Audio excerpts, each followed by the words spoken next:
प्यारे बंधुओं, हरे कृष्णा। किसी भी इंसान की एक छोटी सी गलती उसके जीवन को बर्बाद कर देती है, तबाह कर देती है, उसको लक्ष्य से गिरा देती है, उसको उन्नति से बर्बादी की ओर ले जाती है। इसके पीछे 4 प्रकार के विशेष कर्मों का भी योगदान है, जिन्हें महापाप कहा गया है। इनमें एक तो है नशा करना, यह महापाप है। दूसरा है जुआ इत्यादि खेलना, यह महापाप है। तीसरा है मांसाहार करना, यह महापाप है। और चौथा है अवैध संबंध रखना, व्यभिचार करना, ये महापाप है। अगर किसी ने अपने जीवन का लक्ष्य बनाया है कि वह संसार में जो भी कर्म कर रहा है, चाहे वह ब्राह्मण वृत्ति से रह रहा है, चाहे वह सैनिक यानी कि सैन्य वृत्ति से, क्षत्रिय वृत्ति से रह रहा है, या फिर वह व्यापारी है, वैश्य वृत्ति से रह रहा है, या फिर वह शूद्र है यानी कि श्रमिक वृत्ति से रह रहा है, कोई भी हो, वो अपने जो भी कर्म करे, उसका लक्ष्य अगर यह है कि भगवान खुश हों, संसार के लोगों को खुश करने के लिए वह कोई भी काम नहीं कर रहा, केवल उसके परमात्मा खुश हों, उसके लोग सुखी हों, उसके परिवार के लोग सुखी हों, उसके मित्रजन सुखी हों, और सबसे बड़ी बात भगवान प्रसन्न रहें, अगर ऐसा लक्ष्य है तो ऐसे व्यक्ति को तो अपने प्रत्येक कर्म के प्रति सावधान रहना चाहिए। ऐसी आज की जो कथा है ये प्रेरणा देने वाली है कि एक ब्राह्मण थे जो दूर दूर गांव में, शहरों में जाकर कथा किया करते थे, सत्संग किया करते थे, भजन कीर्तन किया करते थे, और लोगों को अध्यात्म के प्रति और सनातन धर्म के प्रति जागरूक किया करते थे। लेकिन भगवान तो सबकी परीक्षा लेते हैं, कौन कहाँ तक पहुँचा है, किसकी भक्ति कहाँ तक पहुँची है, किसके अंदर की सच्ची भावना किस लेवल की है, यह भगवान बीच बीच में चेक करते रहते हैं।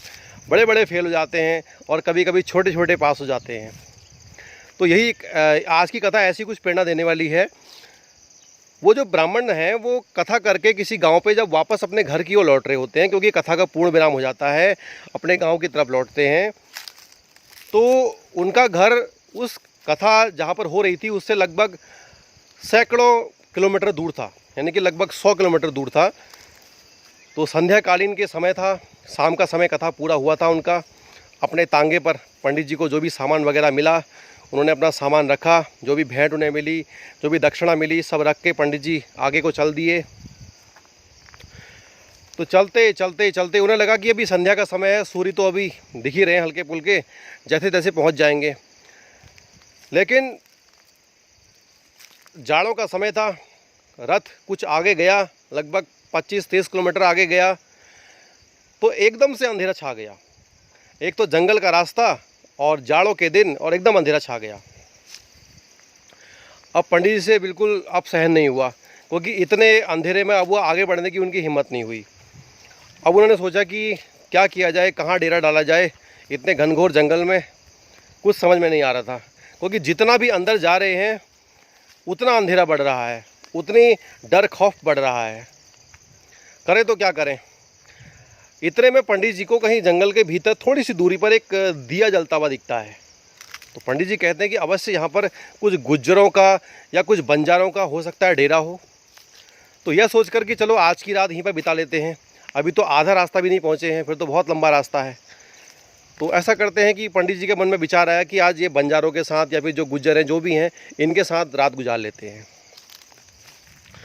तो यह सोचकर पंडित जी ने अपना रथ साइड लगाया, रथ को बांध दिया और धीरे धीरे करके बंजारों के पास पहुँचे।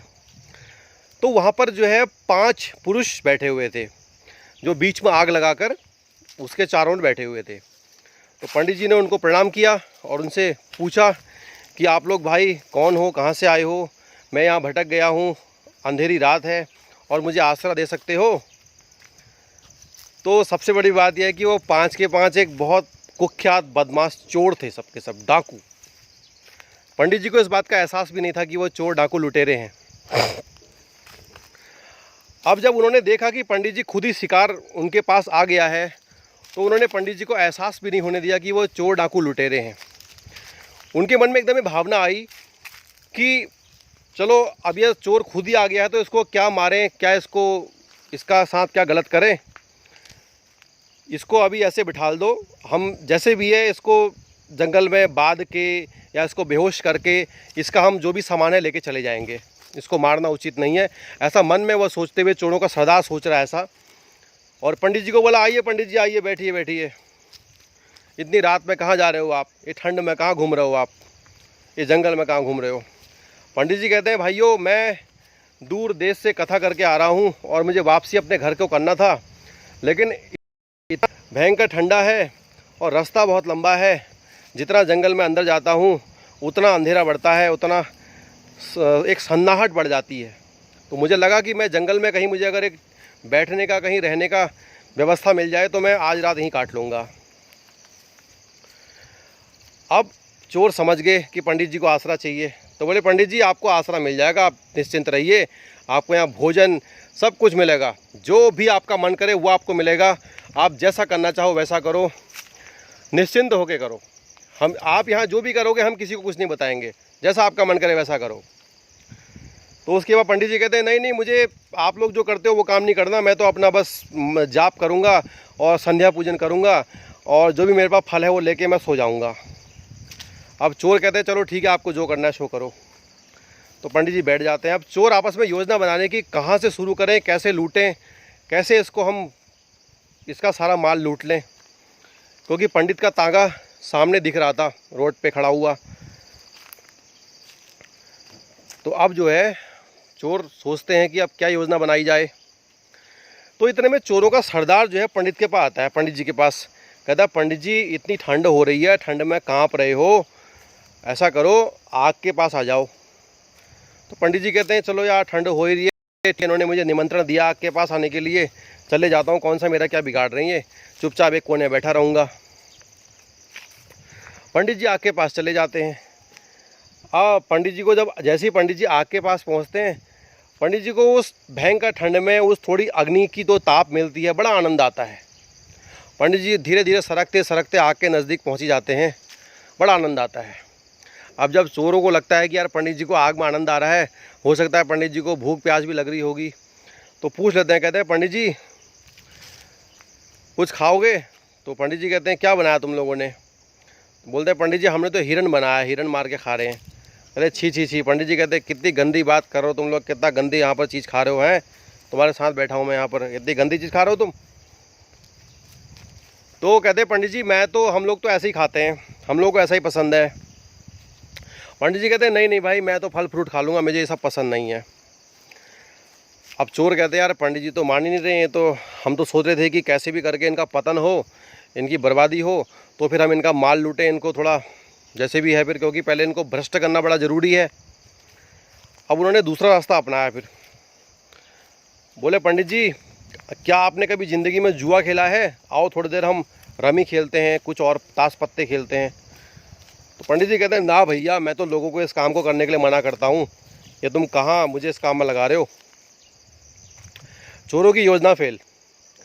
अब चोर कहते हैं पंडित जी ऐसा करो, हमारे पास आपको ठंड लगी रही है, ठंड से आप काँप ही रहे हो, तो हमारे पास थोड़ा रम पड़ी है, क्या आप रम पीते हो, क्या आप शराब पीते हो? इससे आपको वास्तव में, आप अगर थोड़ी शराब पी लोगे तो आप कंबल भी फेंक दोगे तब भी आपको ठंडा नहीं होगा, ऐसा ये इसमें ऐसा है, ऐसा रस है ये। पंडित जी कहते हैं ना भैया ना, अपने रस को तुम ही पियो, मेरे पास तो भगवान का चरणामृत है, उसी को पीऊँगा, उससे काम चलाऊँगा। चोरों की योजना यहाँ भी फेल हो जाती है। अब वो सोचते हैं कि पंडित जी को कैसे हम बहकाएं। तो इतने में जो है एक आगे तंबू था, तंबू के अंदर से चोरों का सरदार निकल के आता है। पंडित जी से कहता है पंडित जी अगर तुम्हारा मन करता है इतने ठंड में, तुमको जो है अगर तुम्हारे मन में कोई गलत भावना आ रही है किसी स्त्री के प्रति, तो मैं जो है स्त्री लोभ है तुम्हारे मन में बसा हुआ, तो जाओ तंबू के अंदर, वहाँ एक स्त्री बैठी है, जाओ उसके साथ, तुम जाओ गलत काम कर लो। पंडित जी कहते हैं ना भैया, तुम सबके सब मुझसे कैसी कैसी बातें कर रहे हो, तुम कैसे कैसे मुझसे गलत काम करने को बोल रहे हो, तुम तो मेरे पीछे ही पड़ गए हो, मुझे जो करना है मैं अपने मन से करूँगा, तुम मुझे कुछ मत समझाओ। अब चोर समझ जाते हैं पंडित जी तो बिल्कुल भी बहकने वाले नहीं हैं, ये किसी भी गलत काम में नहीं आने वाले हैं, इनको लूटने के लिए हमें कोई दूसरी योजना बनानी पड़ेगी। ऐसी रात बीतती रहती है, तो जो है काफ़ी ठंड बढ़ रही है, जैसे जैसे रात बढ़ रही है तापमान गिर रहा है, ठंड बढ़ रही है। अब जो है पंडित जी जो है कंबल ओढ़ के भी ठंड में काँप रहे हैं, और दूसरी तरफ चोर है कि उन्होंने कंबल तो कुछ ओढ़ा नहीं है, बाहर का कपड़ा तक नहीं है उनके पास, ऐसे ही जो है दारू पी के, शराब पी के वह आनंद मना रहे हैं, आग के किनारे बैठे हुए हैं और ठंड का नामो निशान नहीं है और ऊपर से कोई कपड़ा भी नहीं पहना है।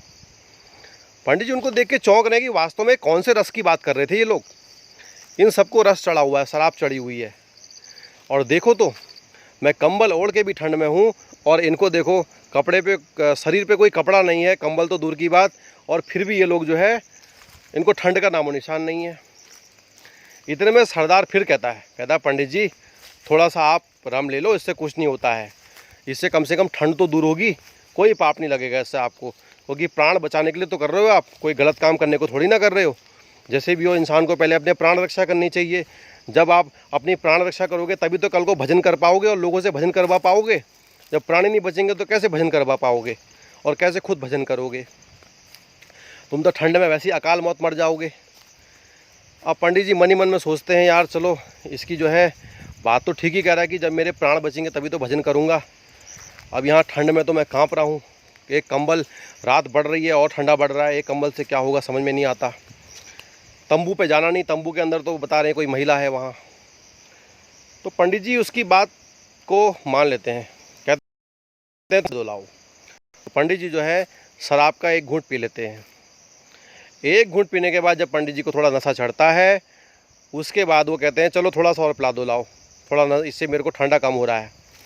तो करते करते करते करते पूरी बोतल साफ हो जाती है और थोड़ी देर में जो है कंबल भी शरीर से हट जाता है। इतना नशा हो जाता है कि कंबल भी शरीर से आउट हो जाता है। अब पंडित जी को जो है नशा हो गया है तो अब कोई ठंडा नहीं है। अब उनको आग है कि नहीं है कोई नहीं है, वो अपने में ही बस उनको नशा हो गया तो आनंद में आ गए। अब चोरों के साथ ऐसे घुल मिल गए हैं जैसे चोरों के सरदार वही होंगे। और वहाँ बैठे बैठे बोलते हैं हमें भी ज़रा खेलना सिखाओ, पत्ते कैसे खेलते हैं लाओ ज़रा बांटें। तो पत्ते भी थोड़ा खेलते हैं, आता तो कुछ नहीं है लेकिन चोर सिखाते हैं। चोर भी कहते हैं चलो जैसी हमारी योजना थी सफलता प्राप्त हो रही हमें भी। देखो पंडित जी कहाँ तक भ्रष्ट होते हैं और कैसे हम इनको लपेटते हैं। तो चोर जो है पंडित जी को इतना नशा होता है उसके बाद बीच बीच में उनको हल्की हल्की पिलाते रहते हैं, जैसे जैसे पंडित जी बेहोश हो जाएं और इनका माल लेके हम चले जाएं कि पंडित जी को मारना ना पड़े, एक हत्या से बच जाएंगे, ब्रह्म हत्या से बच जाएंगे। चलो तो रात बीत रही है, पंडित जी अभी जो है जुए में लगे हैं। थोड़ी देर में जो है चोर जो है पंडित जी के लिए कहते हैं पंडित जी थोड़ी शरीर में अंदर से गर्मी ले लो, बाहर से तो तुमने जो है ये नशा ले लिया है, थोड़ा पेट में कुछ जाएगा, थोड़ा गर्म मिलेगा तो आनंद आएगा। तो ऐसा कहकर जो है उसके लिए जो है पंडित जी के लिए थोड़ा वो ले आते हैं, जो उन्होंने हिरण का मांस बनाया था उसकी तरी पंडित जी को पिलाते हैं। वो इतने भयंकर नशे में होते हैं कि उन्हें पता ही नहीं क्या पी रहे हैं क्या खा रहे हैं। अब वो जो है तरी पी के उनका पेट भरता है, बढ़िया पंडित जी को आनंद आता है। अब इसके बाद जब वो चोर जो है बीच बीच में उठ के वहाँ तंबू में जा रहे थे, एक जो एक वैश्या बैठी थी उसके पास, तो पंडित जी को अंदर ले जाते हैं और पंडित जी का भी वहाँ पर पतन हो जाता है। तो ऐसी आज की कथा है कि एक छोटी और कहाँ से कहाँ जो किसी भी प्रकार के कुकर्म में नहीं लगता है, अगर वह एक छोटी सी गलती भी करता है तो उसका पतन ऐसे ही होता है। सवेरा होता है, पंडित जी देखते हैं कि ना वहाँ तंबू है ना वहाँ वो चोर डाकू लुटेरे हैं, और जब वह अपने को देखते हैं, उनके जो है शरीर की हालत देखते हैं, अपने आसपास का माहौल देखते हैं, अपनी मानसिक स्थिति देखते हैं, समझ जाते हैं कि यार मेरी एक गलती और मेरा पूरा जीवन की तपस्या सब बर्बाद हो गई। और यहाँ तक कि मेरे जो तांगे पे रखा हुआ मेरा जो दक्षिणा थी, जो मेरे 7-8 दिन की मेहनत थी, वो सब बर्बाद हो गई। तो ऐसा ही हमारे जीवन में भी होता है। अगर हम लोग सच्चाई की राह पे आगे बढ़ रहे हैं और उसके बाद भी अगर हम सावधान नहीं हैं तो निश्चित जानिए कि किसी भी समय पतन हो सकता है। तो सावधान रहकर कार्य करना है। 4 प्रकार के पापों से हमेशा बच के रहना है: अवैध संबंध, मांसाहार, जुआ और नशापान। यह जीवन को हमेशा दुर्गति में डालने वाले हैं और किसी के भी जीवन को बर्बाद करने वाले हैं। तो प्रयास करना है, हमें इस मार्ग पर आगे नहीं बढ़ना है, भगवत भक्ति के मार्ग पर आगे बढ़ना है। भक्ति करेंगे तो सुखी रहेंगे, क्योंकि जीवन केवल भगवान को पाने के लिए हुआ है, भगवान का प्रेम पाने के लिए हुआ है, संसार को पाने के लिए नहीं। क्योंकि संसार को ना आज तक कोई पा सका है और ना कोई पा सकेगा। इसके लिए सबसे ज़रूरी है हरे कृष्ण महामंत्र का जाप निरंतर करना। हरे कृष्ण कृष्ण कृष्ण हरे हरे, हरे राम राम राम हरे हरे। ठीक है, आप सभी का धन्यवाद। हरे कृष्णा।